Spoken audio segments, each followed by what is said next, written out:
যারা নতুন দেখবে আমার চ্যানেলে ভিডিওটা তারা ভাববে যে আমরা অত্যাচার করি এই অবলা প্রাণ দুটোর ওপর। আরেকজন আছে নিচে, তো বিষয়টা এরকম না। যারা ভিডিও দেখে তারা জানে যে আমার বুবু খাবারের টাইম হলেই এরকম করে, মানে আমার মা রান্নাঘরে গেলেই এরকম করে। এখন কিন্তু রাত 8টা বাজে, এই টাইমে কিন্তু আমি ডিনার করতে দিই না, আর একটু পরে দিই। কিন্তু মা ওষুধ খেতে রান্নাঘরে এসছে, ব্যাস মাকে দেখেছে, এখন ওকে খেতে দিতে হবে।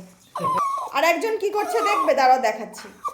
আর একজন কাণ্ড দেখো, আরেকজনকে দেখো,